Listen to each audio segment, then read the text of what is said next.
selamat siang buat kita semua. Perkenalkan, nama saya Suferdi Riyandi. Saya perwakilan dari tim IoT yang akan menjelaskan mengenai proyek IoT yang sedang kami kerjakan, yaitu adalah Smart Stall Cleaner atau kandang pintar pembersih otomatis. Jadi kandang ini dapat membersihkan kotoran dari kambing secara otomatis. Nah, kenapa kami mengambil tema ini? Itu karena sebenarnya ada keresahan dari beberapa peternak yang sudah kami wawancarai. Ketika mereka ditanyai mengenai keresahan mereka ada yang menjawab bahwa untuk membersihkan kandang itu sangat menyulitkan karena mereka butuh menyisihkan waktunya tersendiri untuk dapat membersihkan kandang, dan kadang-kadang kandangnya itu mereka lupa bersihkan, sehingga keadaan dari peternakan itu, dari kambing-kambing itu tidak sehat karena memang kotoran yang didiamkan secara lama itu menimbulkan penyakit bagi kambing yang ada di dalamnya.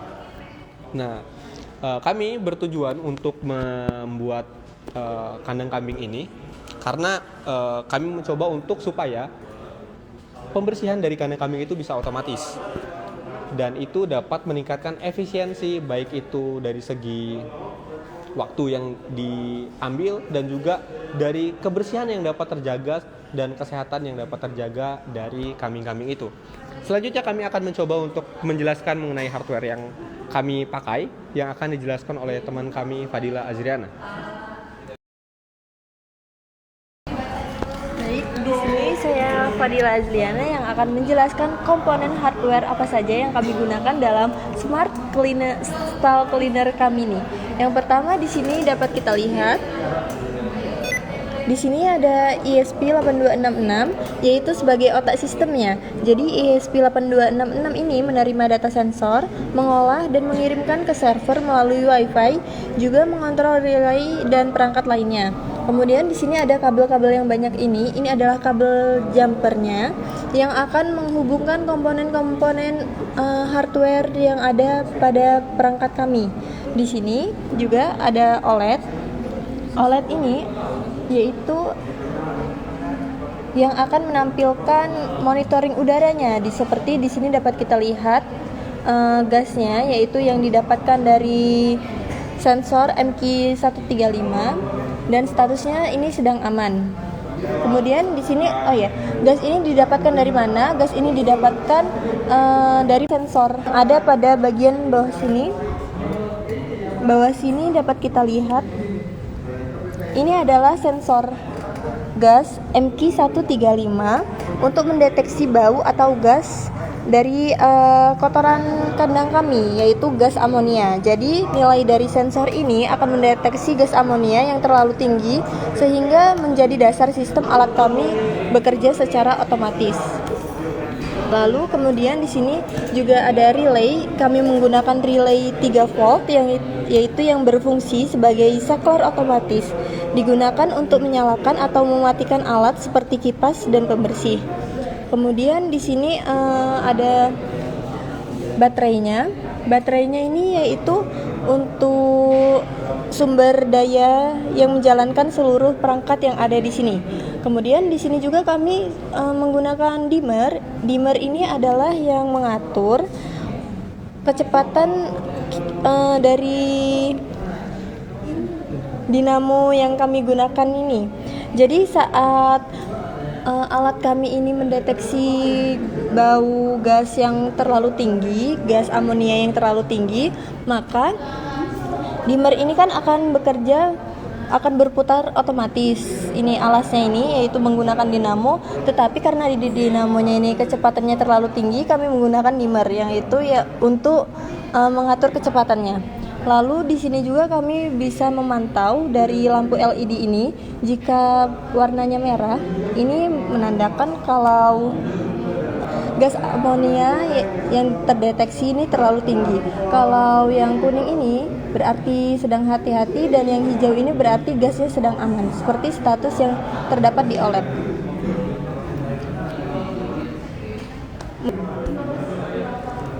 Selanjutnya untuk penjelasan sensor kami ini dari alat kami yang akan dijelaskan oleh Samsung. Oke, kita akan masuk ke komputer untuk menjelaskan setiap program dan alur dari data hingga ke dashboard. Oke, baiklah. Sekarang kita sudah berada di laptop. Eh, Kita akan coba buka program dari project yang telah diselesaikan oleh kawan saya tadi. Pertama yaitu eh, di bagian Arduino.ide-nya. Di sini kita membuat satu script buat si ESP32 atau kita analogikan sebagai otaknya ya, di mana kita membutuhkan Blink karena kami itu menggunakan Blink untuk kontrol automasinya ataupun kontrol manualnya. Ini menggunakan Blink kita bisa dapatkan nanti yang namanya token, terus template name-nya apa, kita bisa setting di Blink-nya. Lalu kita juga menggunakan WiFi ya untuk koneksinya. Nah, sebelum itu jangan lupa untuk mendeklarasikan atau mendefinisikan setiap pin ataupun perangkat yang terhubung ke ESP32-nya, ESP8266-nya. Di sini MQ135 ataupun sensor gas itu dia terhubung ke AO. Lalu LED hijau itu yang menandakan kondisi gas aman itu ada di D5, LED kuning D6, LED merah kondisi bahaya ataupun ketika gas bau tinggi itu ada di D7, lalu relaynya ada di pin D4. Nah, di sini saya menggunakan kelipatan 10 atau kelipatan 100 ya, di mana gas aman itu di bawah dari nilai 100. Jadi mungkin ketika nilai 100 itu dia masih termasuk aman, tetapi ketika dia sudah naik ke 101 itu dia sudah masuk ke gas waspada. Lalu di gas waspada ketika 200 dia mungkin masih aman, tetapi ketika 201 maka dia masuk ke gas yang bahaya. Lalu untuk WiFi di sini saya menggunakan WiFi. Usahakan untuk WiFi ESP8266 itu menggunakan WiFi yang 2,4 Hz ya. Karena ketika kita menggunakan WiFi yang 5 Hz itu tidak akan mampu. Nah, ini untuk serial bikin. Serial bikin ini untuk serial monitor pada Blink. Jadi di Blink itu ada serial monitor ya di sini. Nah, ini menandakan bahwa si sensor itu sedang running ataupun sedang membaca ya. Kita bisa lihat setiap data yang diterima dan data itu diteruskan ke MQTT sebagai protokolnya. Nah, ini ada yang namanya except handling ya atau error handling, di mana ketika uh, kita menggunakan OLED, jadi ketika OLED itu melakukan kegagalan maka dia akan memberikan satu uh, string ya, di string memberikan satu informasi di mana dia itu gagal menginisialisasi OLED itu. Nah, ini untuk awal di mana menggunakan WiFi. Nah, jadi di sini ketika relaynya ya, relaynya itu dia itu sifatnya cuman kayak saklar gitu. Nah, ini ada definisi manualnya. Jadi si relay itu sebenarnya bisa kita hidupkan manual, yaitu lewat lewat bisa lewat blink ataupun bisa lewat sini ya. Jadi si relay itu dia ketika di on maka dia akan hidup true, lalu ketika off maka dia akan false yaitu mati. Nilai gas itu di sini ada nilai gasnya. Lalu untuk statusnya manual on atau blink on. Jadi ada dua untuk manual yaitu lewat blink ataupun lewat terminal serial monitor pada Arduino ini. Nah, ini untuk LED hijau ya yang saya katakan tadi, LED hijau itu dia aman, LED kuning itu dia waspada, LED merah itu dia bau tinggi. Lalu kita masuk lagi ke tampilannya di mana ada monitoring udara, gas, status ya. Di sini dia dalam bentuk numerik. Nah, ini adalah data yang dikirim ke MQTT-nya, di mana gas value itu berupa data string, lalu kata dari gas value itu berupa data string, lalu ada string gas value yaitu angkanya, nilainya berupa integer atau numerik, statusnya apa, statusnya, lalu status itu dikirim juga dalam data numerik ya, seperti 01 ataupun berapa yang dia kirim. Nah, itu disimpan dalam satu topik yang bernama data gas. Nah, ini link on. Ini ketika gagal ya. Ini error handling juga atau error handling juga ketika dia gagal. Masuk ke relay via put on. Di sini. Jadi untuk penjelasan dari Arduino ini mungkin cukup di situ aja karena tidak terlalu banyak ya di sini. Lalu kita masuk ke ketika kita ada di sini ya, di ini berarti kita menghubungkan ke MQTT dengan topik gas. Nah, yang harus diperhatikan pertama itu yaitu topiknya. Topiknya harus sama dan juga IP. Di sini IP server. Nah, di sini servernya saya jelaskan terlebih dahulu. Servernya saya menggunakan Ubuntu ya, Ubuntu server. Di sini jadi di dalam Ubuntu server itu ada Docker container yang berjalan, di mana di dalam Docker container itu ada MQTT, ada InfluxDB, ada Node-RED. Nah, gimana caranya kita mendapatkan IP-nya? Kita bisa langsung aja cek di sini terdapat IP-nya. Kita bisa ambil yang IP 4-nya yang /24, kita copy paste aja di sini.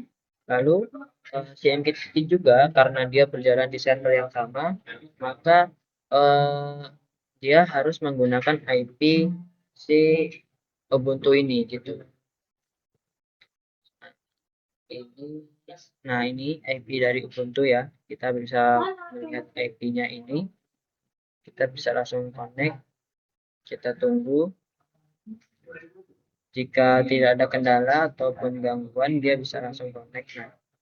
Nah, kita bisa cek dulu untuk loket KS-nya. Di sini MQTT sudah berjalan di port 133 ini.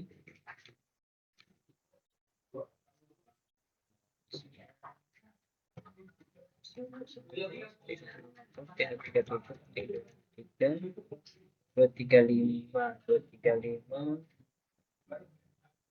ya, kita coba konekkan lagi. Nah, ini sudah connect. Oh, nah ini dia sudah menerima data ya, sudah menerima data dari si ISP-nya.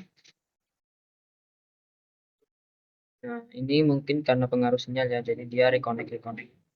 Lalu kalau sudah menerima, jadi ibaratnya MQTT ini adalah sebuah bug ya, sebuah penampungan data yang akan kita ambil beberapanya saja gitu.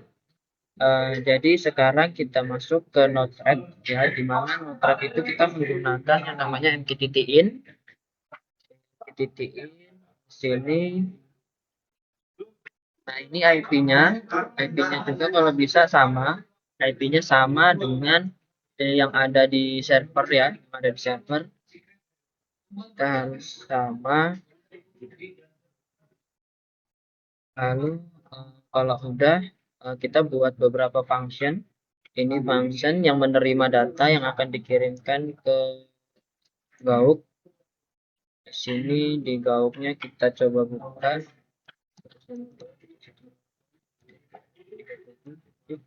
235.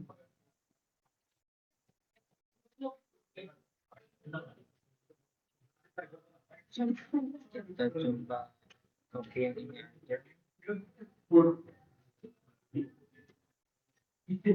Ini kita ganti UI. What?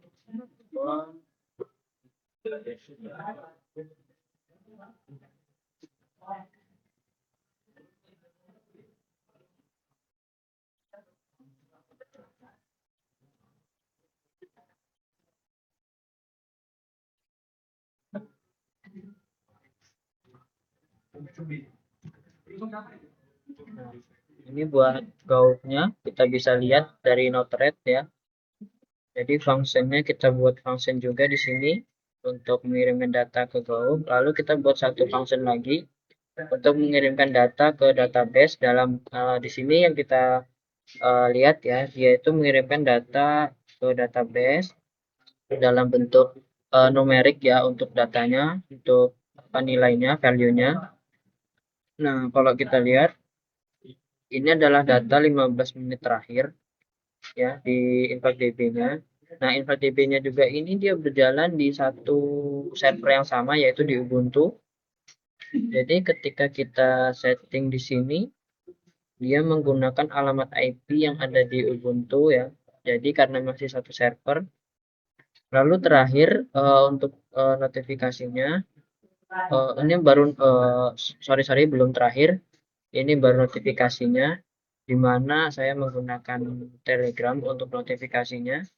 Di sini kita buatkan script. Nah, ini sebelum kita membuatkan script untuk Telegram, jadi di Telenya itu ada yang namanya motherboard. Kita di sini membuat ya yang namanya kita buat namanya mybot ya, mybot. Nanti kita dia meminta nama buat botnya apa, lalu adminnya siapa, maka akan diberikan satu token. Token itu yang akan kita gunakan di script function untuk Telegram ini ya. Jadi di sini kita memberikan chart ID-nya, ya chart ID si botnya. Lalu setelah itu kita setting di node rate-nya, Telegram sendernya di sini. Nah, ini kita berikan token yang diberikan oleh bot fighter tadi, bot fighter. Lalu kita buat Telegram sender. Nah, ini yang akan mengirim data ke atau mengirim notif ke Telegram mobile ataupun desktop ya. Di sini kita coba. Nah, di sini dia selalu mengirim ya, dalam kondisi aman. Dan data ini sama seperti data yang dari MQTT, kondisi aman. Oke, nah berarti yang terakhir yaitu adalah blink, dimana ini adalah tampilan untuk kontrol device-nya, dimana kita bisa menyalakan manual on off dan kita bisa melihat statusnya aman atau tidaknya. Dan dilihat di sini gas value-nya mungkin cukup sederhana, tapi memudahkan kita bahwa kita tidak perlu ribet ataupun pusing untuk memahami tampilan dari dashboard ataupun monitor ini. Oke, mungkin cukup sekian penjelasan tentang program ataupun software dari produk kami. Saya akan kembalikan ke rekan saya. Terima kasih.